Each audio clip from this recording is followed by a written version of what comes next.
Salam herkese, biz bugün sizinle kimya 7. sınıf 1. hissə 4.2 kimya birləşmələrinin qarşılıqlı fərqli xüsusiyyətləri mövzudakı olan tapşırıqlara baxacağıq. Yeni fəaliyyətlərə də gəlin baxaq. Deməli, birinci fəaliyyətdə deyir, dəmirin kükürdlə qarışığı və dəmirin kükürdlə reaksiyasına alınan birləşmə bir-birindən necə fərqlənir? Deməli, ləvazimatlar bilinib və müzakirə edilib. Kükürd və dəmir tozu qarışığına maqnit yaxınlaşdırdıqda nə baş verdi? Baxın, biz bu dərsdən də öyrəndiyimiz kimi, baxın, sarı ilə yazılanlar, qarışığı əmələ gətirən maddələr öz xassələrini qarışıqdırsa saxlaya bilir. Kimya birləşmədirsə saxlaya bilmir. Olduğu kimi qalmırlar.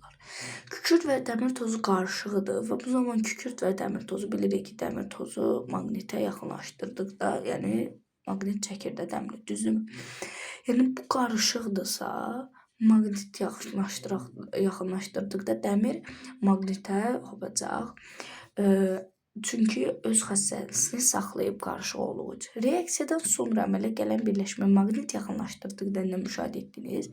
Baxın, artıq reaksiyadır, yəni artıq kimya birləşmə alınıb, dəmir is kimya birləşməsi alınıb.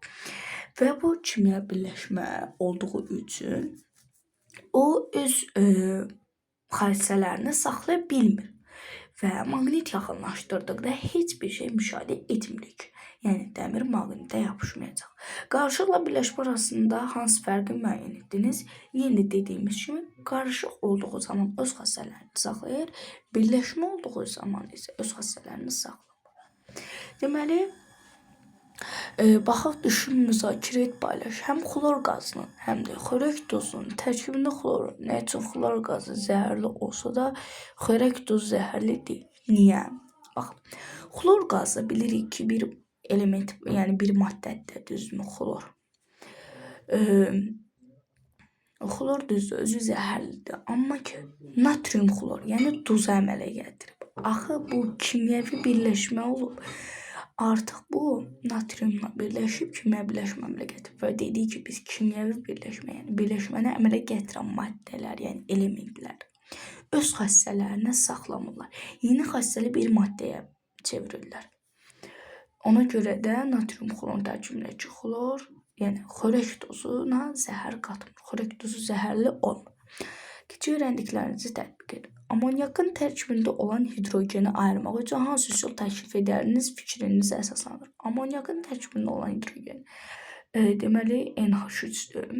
Azot və hidrogendir. Bunu ayırmaq üçün hansı üsul təklif edərdik? Bunu ayırmaq üçün kimyəvi üsul təklif edərdik. Baxın, burada da yazılmalıdır. Baxın, qarışığı əmələ gətirən maddələr fiziki üsullarla bir-birinə ayrıldıqda birləşməni əmələ gətirən fiziki elementlər fiziki üsullarla ayrılmır. Yəni kimyəvi birləşmələri baxın, qarışıq əmələ gətirən maddələri istənilən nisbətdə qarışmalı birləşmə əmələ gətirən elementlər isə yəni fiziki üsullarla deyil, kimyəvi üsullarla ayıracağıq. Baxın, burada da yazılıb, baxın, göstərim. Birinci dəqiqə. Baxın, burada da yazılıb. Kimya birləşmələr isə fiziki üsullarla onu əmələ gətirən elementlərə ayrılmır. Bunun üçün kimyəvi üsullar, baxın, kimyəvi üsullar tətbiq olunur və NH3-dən də, yəni amonyakdan da, yəni hidrogeni ayırmaq üçün kimyəvi üsul təklif edərdik və elektrolizlə yəni ayıra bilərik. Bunu da siz keçməmisiniz. Cavab olaraq yazacaqsınız ki, kimyəvi üsulla hidrogeni ayırmaq olar. Deməli, öyrəndiklərinizi yoxlayın, keçdik. Modelləri ifadələrə uyğunlaşdır. Deməli, burada görürük ki, elementdir. Bir atomlu elementdir. B-də görürük ki, qarışıqdır. C-də isə kimya birləşmədir artıq. Deməli, nə deyir? Yalnız kükürdə aiddir. Dəmir və kükürd qarışığına aiddir. Yalnız dəmir S birləşməsi. Baxın, yalnız kükürdə aiddir. Bir atom olan, baxın. A-da düzdürmü? A-nı buraya yazacağıq. Dəmir və kükürd qarışığına aiddir. B-ni yaza bilərik bura. Bu da dəmir S birləşməsinə aiddir. Burada C-ni yazaq. A, B, C. Olduğu kimi oldu. Niyə bilmirəm. Bu niyə fərqli verməyiblər ki? Neyse.